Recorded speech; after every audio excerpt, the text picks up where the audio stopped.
오늘 추석 명절 끝이라서 그런지 우리 동지님들이 많이 빠지신 것 같습니다. 아직도 추석 명절 쉬시다가 아직도 안 깨어나신 건지 고향에 가서 안 오신 건지 평소보다 조금 덜합니다. 오늘은 그렇다 하더라도 다음부터는 좀 더 많이 한 분씩 더 모시고 오시길 부탁드리겠습니다. 자, 우리 그동안에 많은 일이 있었습니다. 특히 어제 이재명이의 뭔 재판입니까? 선거법 위반 재판이 있었습니다.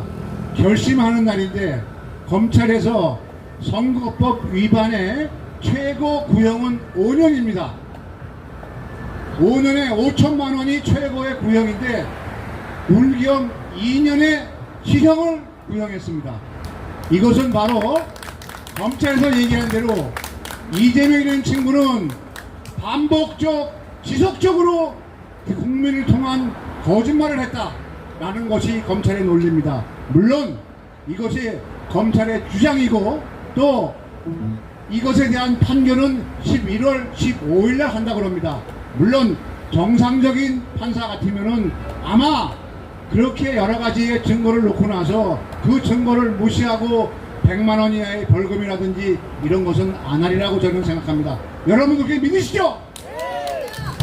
그리고 또 하나, 그전 이달 30일에는 위증교사 또 구형도 있습니다. 자, 위증교사는요, 녹음 파일까지 있고, 녹음 파일의 당사자인 그 친구가 제가 지난번에 선거에서는 위증을 했습니다.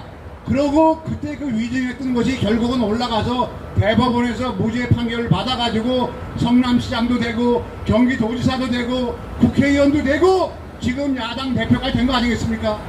이런 상황이 그 당시에 벌어졌던 겁니다. 그러니까 그 당시 약 5년 전에 벌어졌던 상황이 지금 와서의 지금의 결과를 만들었습니다. 그러나 그 결과를 다시 반전시킬 수 있는 것이 이달 30일에 나오게 됩니다. 물론 그것이 1심이기 때문에 여러 가지 상황 변화가 있겠지만은 아무리 봐도 빼박 증거를 갖다 놓고 판사들도 함부로 얘기는 못하겠죠. 자, 우리 30일 날도 어제는 이미 2년 실형을 구형했고 30일 날도 동일한 효과가 나올 것으로 기대를 합니다. 그리고 또 한 가지 사항, 저는 여기서 간단하게 그동안에 여러분들이 꼭 아셔야 될 사항만 말씀을 올리겠습니다. 9월 19일 날 광주에서 9.19 6주년 기념식이 열렸는데 그 자리에서 진짜로 천지개벽할 만한 발언을 했습니다. 누굽니까? 누구 기억나세요? 임종석이라고 하는 대통령 비서실장을 했던 친구, 우리 통일의 꽃이라고 한참 떠들었던 임수경이를 갖다가 방북시킬 때 방북에 주역을 했던 친구가 임종석인데, 임종석이라는 친구가 뭐라고 얘기를 했습니까? 통일을 하지 말자, 이렇게 이제 필요가 없다. 자, 그 친구가 문재인이가 대통령을 그만두고 했을 때 나는 통일운동에 전념을 하겠다 라고까지 얘기했던 친구입니다. 근데 아무런 얘기도 없이 엊그저께 그 행사장에 가서 통일을 하지 맙시다 라는 겁니다. 왜 그렇게 바뀌었습니까? 김정은이가 뭐라고 했습니까? 자, 앞으로 한반도는 두 개의 국가다, 두 개의 적대국가가 존재한다 라는 얘기 때문에 결국은 북한의 지령을 그대로 받은 얼굴을 그 말을 그대로 한 겁니다. 자, 앞으로 사태의 추이를 두고 봅시다. 그렇게 최소한 우리 같은 사람이라고 치면은 본인의 입장이 바뀔 때는, 자, 제가 그 당시에는 이러 해가지고 이런 생각을 가지고 했었는데 지금에 와서 놓고 보니까 그때 생각이 참 잘못됐습니다 라는 본인의 신상 고백을 먼저 하고 그 다음에 현상에 대해서 얘기를 하는 것이 가장 정상적인 방법인데, 그런 거 아무것도 없이 여태까지는 통일의 꽃이니 통일의 밑거름이 되겠다니 하는 친구가 어느 날 갑자기 바뀌어가지고 통일이 필요 없다, 한반도는 두 개 나라로 가자 라고 하는 놈들이 공산주의자들입니다. 바로 그런 놈들이 간첩 아니고 뭐겠습니까?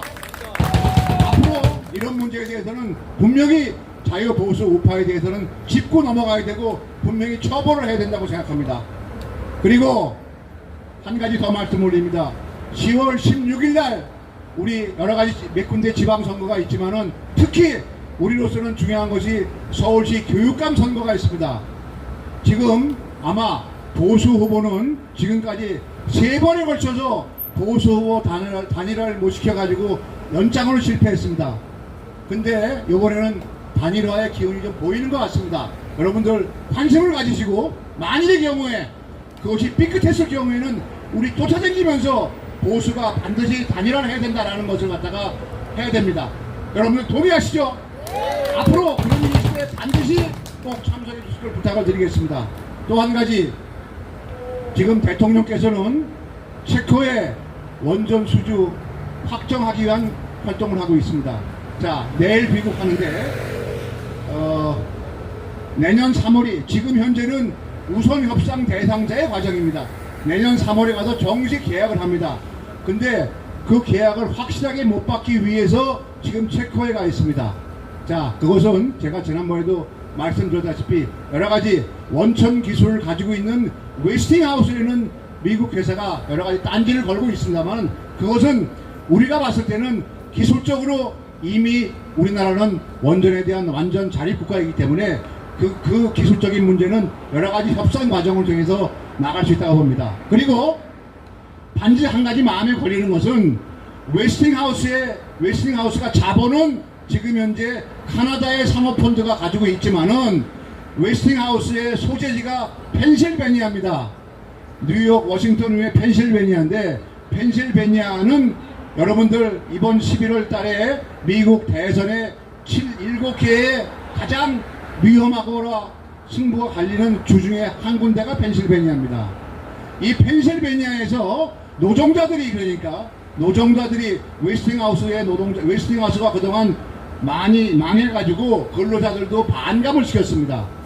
그러다 보니까 그 노동자들이 양쪽에 대통령 후보단에 달려가서 웨스팅하우스가 여기서 어떤 계기를 잡아야지 한국에 뺏기고 나면은 못 일어납니다 라는 식의 얘기를 많이 할 겁니다. 그거에 따라서 또 양쪽의 대선 후보가 어떤 반응을 보일지 이것도 상당히 주목되고 앞으로 규칙을 살펴봐야 될 대목이라고 생각됩니다. 그리고 엊그저께 IAEA는 국제원자력기구가 이런 발표를 했습니다. 2050년까지 지금 현재 전 세계에서 움직이는 원자력 발전소의 기수가 430여 개 됩니다. 그것이 2050년입니다. 앞으로 25년 후입니다. 25년 후에는 1000기 정도가 될 거라고 얘기합니다. 1000기면은 지금보다 배의 숫자입니다. 이럴 때 우리나라가 가지고 있는 원자력 발전 기술, 원자력 유지 운영 기술을 갖다가 유럽을 비롯한 아시아 지역, 아프리카 지역, 중남미 지역에 퍼뜨릴 수 있는 유일한 기회라고 생각하고 아주 시기적으로는 적절하다고 생각하고, 그동안 어제 발표해 보니까 문재인 정부가 탈원전하면서 5년간의 손해를 5조를 봤다고 합니다. 그 덕이 지금 현재 한국전력공사, 그 우량하던 한국전력공사가 빚이 204조입니다. 여러분들 204조 하면 감이 안 잡히죠. 204조는 빚을 지고 있습니다. 왜 그렇겠습니까? 가장 값이 싼 원자력 발전소를 억제하고 안 돌리고 폐쇄시키고 하면서 가장 비싼 가스 발전 내지는 신재생, 풍력, 태양광 여기다 돈 주고 발전을 시키고 의무적으로 사게 만들고 하니까 그 적자가 누적돼 가지고 한전의 적자가 지금 현재 204조가 된 겁니다.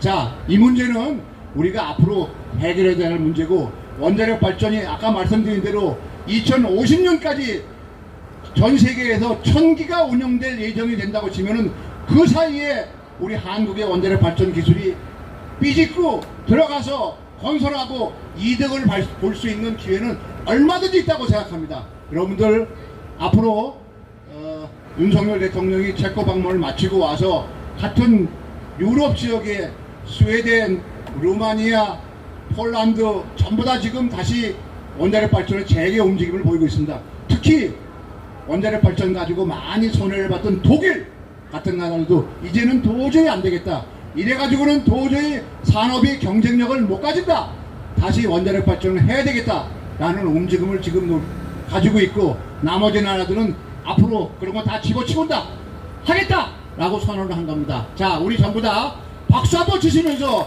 앞으로 우리나라 원자력 발전소가 되고 우리나라도 지금 현재 운영되고 있는 22기보다 앞으로 계속 발전되면 약 30기가 운영이 되면은 지금 현재 간단히 말씀드리면 이렇게 생각하시면 됩니다. 원자력 발전소 원가 50원, 화력 발전소 100원, 태양광 풍력 200원 이렇게 보시면 됩니다. 간단히 보면 이렇습니다. 4배입니다. 4배. 자, 50원 가지고 발전을 해서 우리나라에 전부 다 전기를 공급해서 에어컨을 켜고 냉장고 켜고 불을 켜고 할 수 있는데 그거를 200원 주고 사가지고 전기를 공급하고 200원의 값을 받으면 다행이지만은 200원의 값을 못 받지 않습니까? 지금 우리의 판매 단가는 약간 83원입니다. 그러니까 태양광 풍력을 가지고 하면은 100원 이상을 갖다가 그대로 한전이 계속 적자를 싸고 왔는 겁니다. 그 돈을 누가 보충을 합니까? 결국은 다 은행 차입을 가지고 돈을 가지고 메꿔야 되기 때문에 지금 현재 한전이 204조의 적자를 맺고 있는 겁니다. 간단합니다. 아주 뭐 이렇게 복잡하게 생각할 것도 없습니다. 싼 것을 골라서 싼 거를 발전해서 싼 것을 써야 되는 것이 우리한테 가장 좋은 방법이고 좋은 선택인데 비싼 걸 가지고 제일 비싼 걸 떼라, 제일 비싼 걸 해라 라고 하니까 지금 와서 이런 상태가 빚어졌습니다. 자, 마지막 한 가지만 말씀드리겠습니다. 자, 어제 여러분들 이재명의 판결로 인해 가지고 11월 15일 날 판결이 1심 판결이 날 것이고 이달 30일 날 1심 구형을 위한 위증교사 문제도 결국 11월 달에 되면은 판결이 날 것입니다. 이렇게 됐을 경우에 어떤 현상이 발생되겠습니까? 지금 저 무도한 야당들 특기가 뭡니까? 계엄, 탄핵, 뭐죠 또 하나? 응? 계엄, 탄핵, 특검 시리즈를 하고 있지 않습니까? 제가 보기에 특검은 앞으로 좀 사라질 겁니다. 왜? 시일이 걸리니까요. 지금 당장 그놈들은 급하거든요. 일단 11월 달에 뭔 판결이 나면은 민심이 동요되고 저놈 저거 나쁜 놈이네 라는 식의 법원에서의 1심 판결이지만 나게 되면은 많은 여론이 바뀌게 되면은 그 당시에 어떤 형태가 벌어지겠습니까? 아마 민중동기 형태의 어떤 지난번에 촛불 사태 같은 그런 사태가 벌어질 것으로 예상이 됩니다. 여러분들, 우리 항상 그 부분 지금 그 친구들이 움직이는 동향을 놓고 보면서 11월 달에 가면은 우리 사회가 어떻게 바뀔 것이고 어떻게 변해야 것이고 야당 놈들은 어떻게 움직일 것인가 라는 걸 갖다가 예의주시하면서 우리 앞으로의 행동 방향을 결정해 주시길 부탁을 드리겠습니다. 아니, 희대의 사기꾼 정근민을 상대로 그렇게 거짓말을 계속하는 그런 현실을 우리는 지금 눈앞에 보고 있습니다. 와, 살아생전에 이런 경험을 할 줄이란, 정말 21세기 대한민국에서 이런 사기꾼의 급방망이 막 나라를 갖다가 막 흔들어 놓고 막 이렇게 지옥에다 막 물어넣을 것 같은 그런 위기를 맞이할지는 저는 꿈에도 생각을 못했었습니다. 그런데 이재명이가 맞는 말을 했어요. 그게 뭡니까? 사필규정 진짜 맞습니다. 그대로 되어가고 있습니다. 아니, 이재명이가 재판소에 들어갈 때 이렇게 말했죠. 세상 일이라는 게 억지로 조작하고 만든다고 해서 만들어지는 것이 아닙니다. 맞습니다. 진짜 맞아요. 억지로 조작해서 되는 일이라는 게 없습니다. 그리고 이렇게도 말했죠. 이 모든 일들이 역사에 남을 것이고 국민들이 반드시 기억할 것입니다. 맞습니다. 이 모든 사기꾼이 해낸 그 어마어마한 그 범죄를 국민들이 절대로 잊지 않고 기억할 것입니다. 그리고 두 번 다시 이재명 같은 희대의 사기꾼이 나타나지 않도록 국민들이 매의 눈으로 감시해낼 것입니다. 기본적인 것이 있습니다. 국민으로서의 가장 큰 사명이라는 게 무엇일까? 국민으로서의 사명이 무엇일까? 그것은 정부를 감시하는 겁니다. 정부가 말하는 대로 따르는 것이 아니라 국민이라는 그 존재는 국가의 주권자고 국가를 주관하는 그 주인이기 때문에 정부를 감시하고 범죄를 저지르지 못하도록 또 공금을 갖다가 막 사리사욕으로 막 쓰지 못하도록 감시하는 것이 국민으로서의 사명입니다. 그래서 여기 계시는 분들은 누가 못 따라본다 하더라도 가장 중요하고 가장 귀하고 가장 고귀한 일을 하고 있는 것입니다. 여기 계시는 분들이 진정한 국민이고 애국자 중에 애국자이십니다. 그리고 그 운동권의 대표 선수 김민석이란 인정석이가 또 이상한 기이한 말들을 하고 있습니다. 한 놈은 계엄령 막 떠들고 있고 한 놈은 동일하지 말자고 이야기를 하고 있어요. 와, 아니 그렇게 동일운동 동일했던 그놈이 막 동일하지 말자. 아니 정훈이의 치력입니까?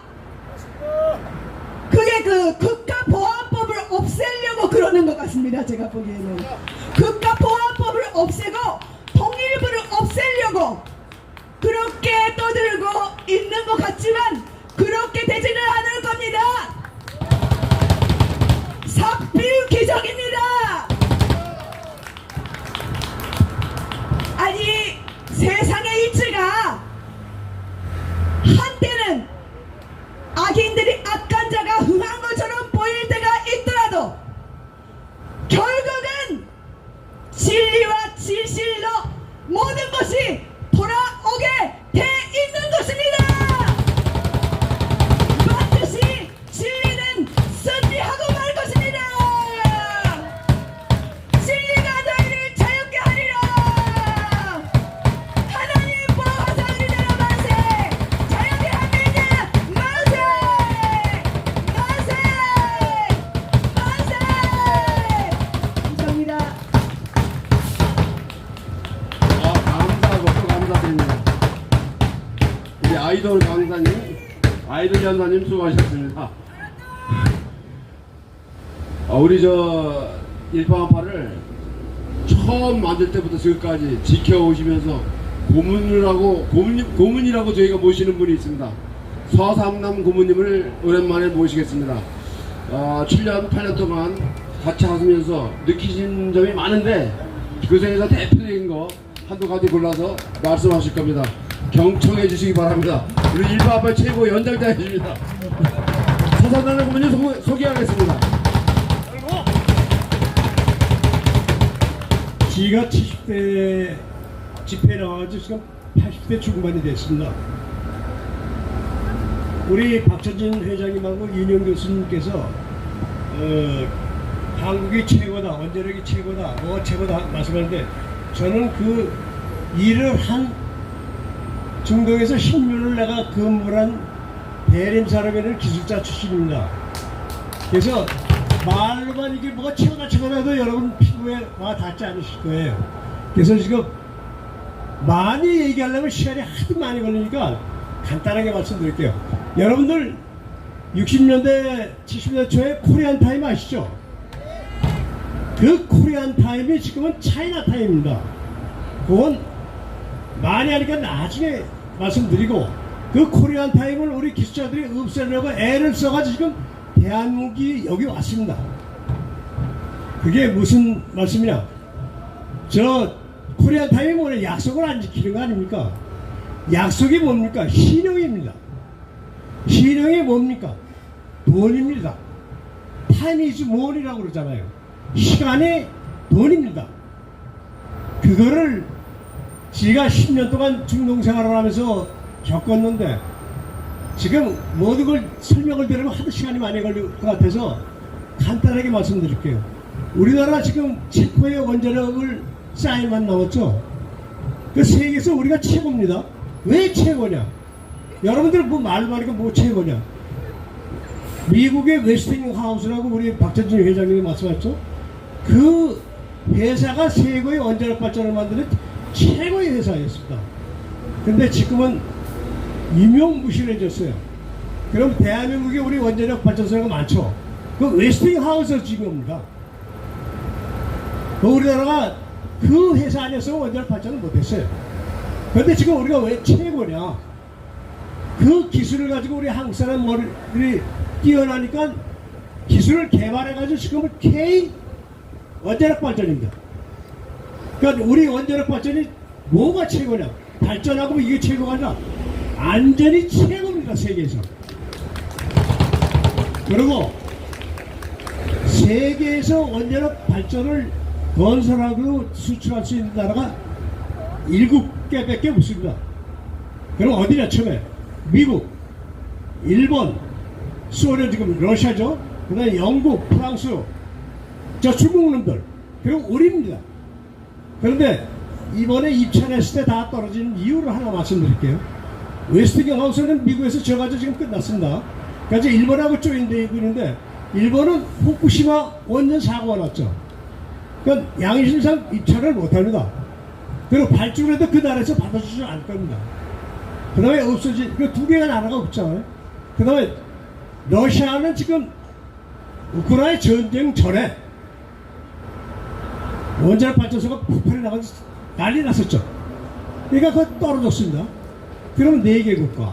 그 중에서 아까 제가 말씀드린 코리안 타임이 차이나 타임이에요. 중국 놈들은 믿지 못합니다. 세계에서. 약속을 지키는데 한두 시간이 늦는 게 한두 달이 늦는 게 아니라 1년, 2년이 늦습니다. 그러니까 자동 탈락이죠. 그리고 저 비싸게 받아먹는 게 영국입니다. 그러니까 영국은 입찰에서 떨어질 수밖에. 그러면 프랑스하고 대한민국입니다. 근데 우리보다는 선진이었었지만 지금 현 시점에서는 우리 기술을 따라오려면 7, 8년이 걸립니다.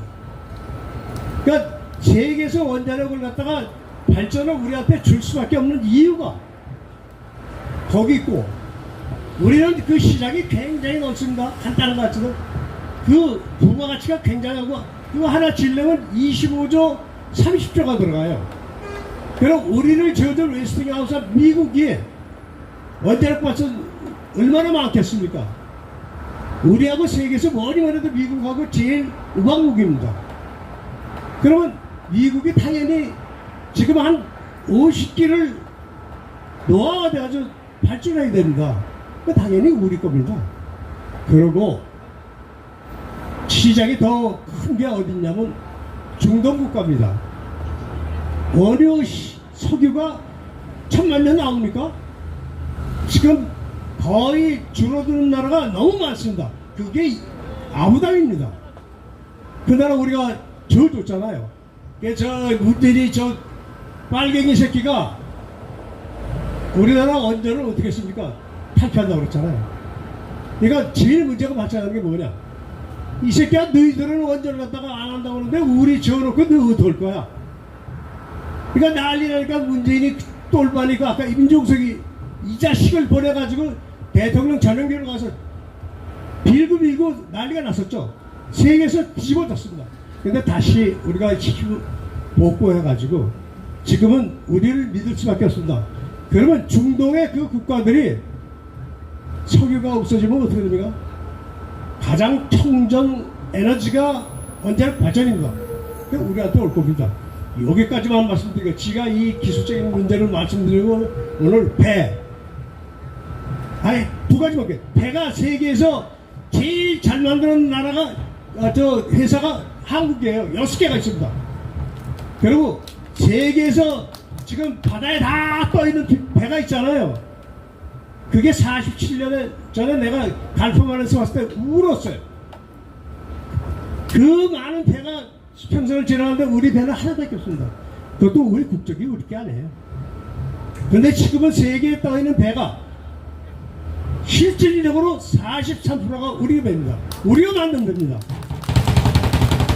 그리고 세계에서 제일 크다고 하는 배, 1등선부터 6개가 한국에서 만든 배입니다. 현대중공업하고 대우 해양조선입니다. 지금 이제 하나 에로스로 넘어갔지만 그 설명드리려면 하도 거예요. 그러니까 배가 여러분들 그렇게 크다 그러면 얼마나 큰지 아세요? 20만 톤 그러면 저런 빌딩입니다. 그러니까 항공모함 그러잖아요. 미국이 항공모함이 7, 8만 톤밖에 안 돼요. 가서 주변에 여러 타고 가서 보면 이런 15층 높이가 넘습니다. 그렇게 대한민국은 잘할 게 많습니다. 많지만 다음 기회가 주어진다면 그거 하나하나 제가 설명드리면 이제 피부에 와 다실 거예요. 감사합니다. 다음에 드리겠습니다. 시간 드리겠습니다. 세부적인 내용을 준비해 주시기 바랍니다. 자, 오늘 아쉽지만 또 할 말도 많으셨을 것이고 일어서서